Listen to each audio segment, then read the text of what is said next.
Damn, I thought, furious that even after expending my only rocket, I couldn't get to the machine pistol. I was right back where I started, except one rocket lighter. I had squandered my gift. I felt like the guy who found a lamp that would grant one wish, and he says, "Geez, I wish I knew what to wish for." I moved on, warier than before. The simplicity of the layout and the big blocks of stone made secret doors less likely here, although I would pause occasionally and try pushing against anything that looked remotely promising. The fact that the alien monsters had set a trap worried me. As I went deeper into the base, it seemed like they were getting smarter. I was becoming concerned that I hadn't found any more messages from Arlene. Was I still following her trail, or did I take a wrong turn? Through a doorway arch, I found another room with a light blue motif. The UAC logo was repeated regularly over and over in the floor. Evidently, I was back in the original human architecture. The room contained a number of kiosks, 4 that I could see. As I neared the center kiosk, I must have triggered another of those motion detector switches. All of the doors began to rise as one. A filth of aliens tumbled out, and this time I had no rocket and no convenient barrels of toxin. I fired a quick shell, dropping one, and then the rest fell on me like ravenous in-laws. I dropped the shotgun to the ground and barely managed to swing my semi-auto sig cow up to take the shock as the first alien hit me. The damned thing impaled itself on my bayonet, but it was too stupid to die. It clawed forward, stopped only by the bayonet hilt, and grabbed my padded shoulders with death-grip talons, dragging me back against the wall. Saved my hide, it did. The alien's broad back shielded me as its brethren flung their fiery mucus wads. The fireballs burst, spraying flaming, red liquid that dribbled down my dance partner's legs to pool on the ground, lighting the room with a hellish red glaze. I fired 9 or 10 times, finally blowing a hole clean through the alien. A gory loophole through which I turned on the rest. I guess they refused to believe that the firewads weren't frying me. They stubbornly kept throwing them, ignoring the burning pool around the feet of the first dead monster. I got lucky. 2 of the aliens jostled, then turned on each other, fang and claw. The weakened survivor fell to a single shot from my sig cow. Abruptly, I realized I was alone with 200 kilos of alien brochet on my bayonet. What a life! Evidently, I had not met all of my playmates yet. I decided I liked it that way. The room had a central kiosk, which I entered. There was a blue security card in there. I grabbed it on the chance I'd find a use for it. Then, it was back to the search for signs of Arlene.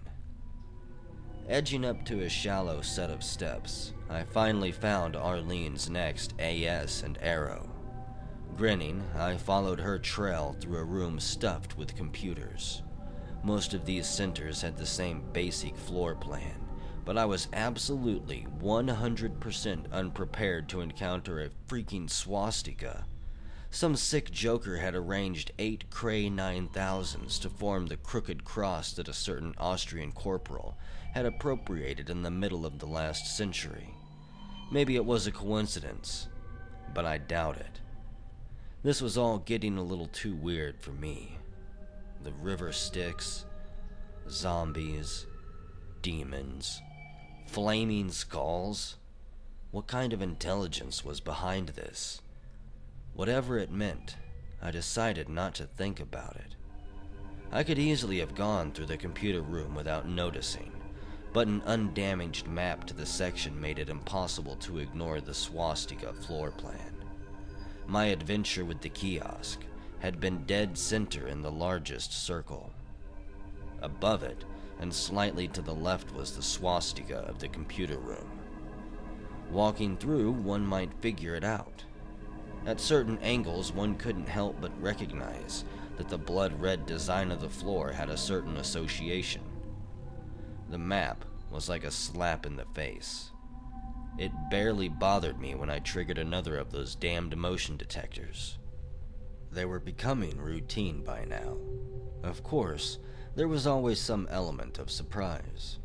In this case, the swastika craze lowered into the floor, real slow, with a grinding sound like the bones of a million dead being rendered to power, and I expected to see soul-shattering horror.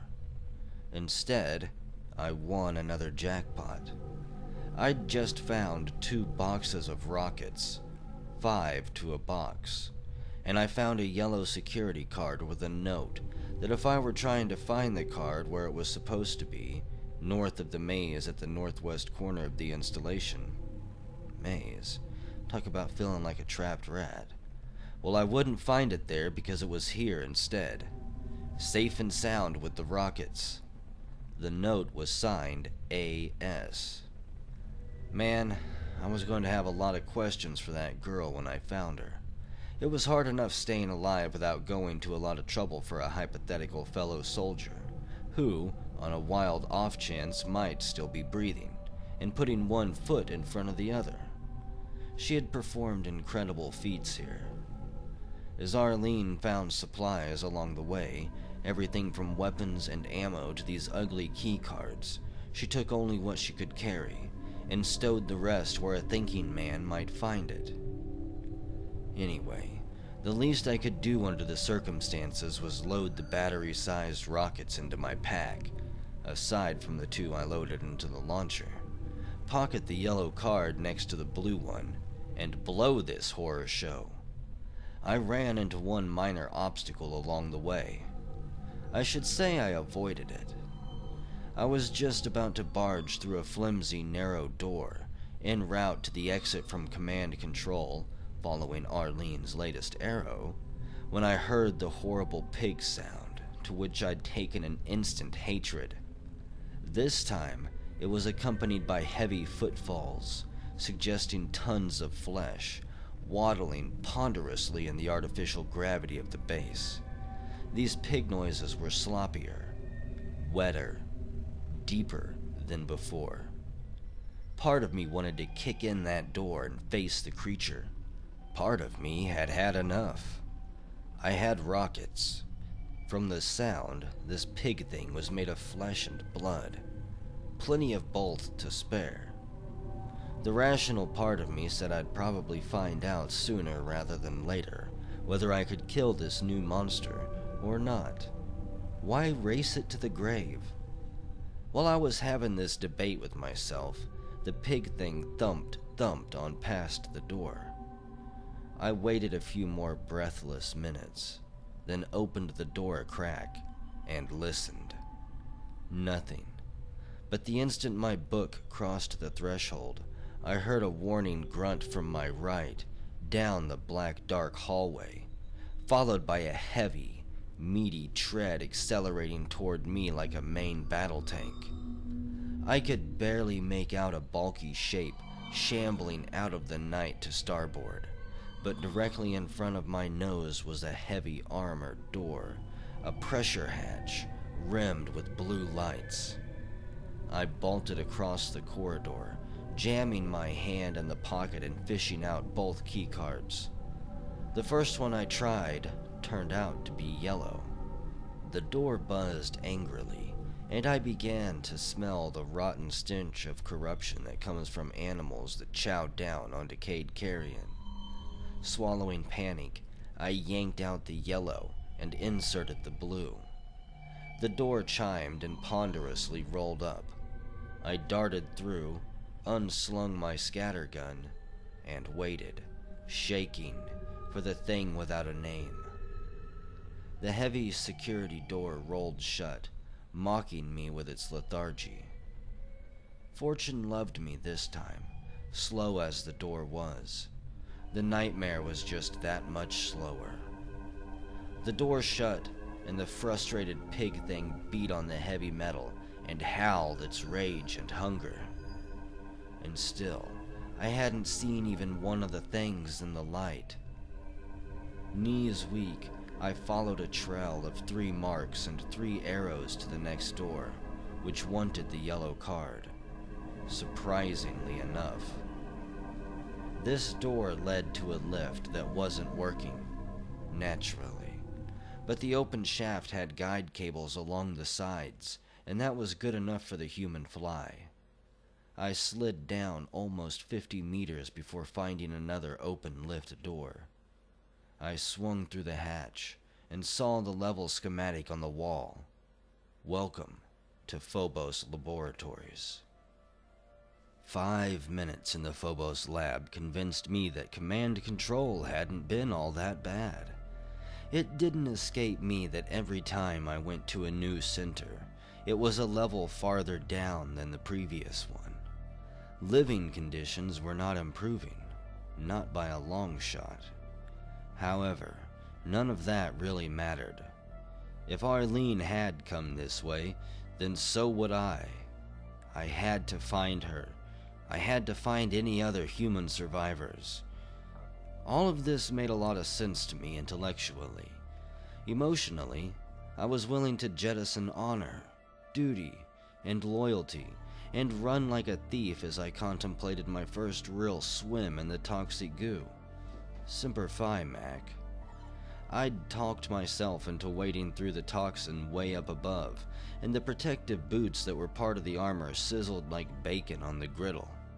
But the material was plenty thick, and the corrosive liquid hadn't reached my tender flesh. And like last time, there was no way around the horrible stuff. Got to be some way to avoid full-body immersion, I thought. But without a heavy-duty flashlight that I didn't have and wouldn't dare show if I did, damned if I could find it. Arlene's arrow pointed across the pool. Grudgingly, I had to admit there was no way to proceed without a little swim.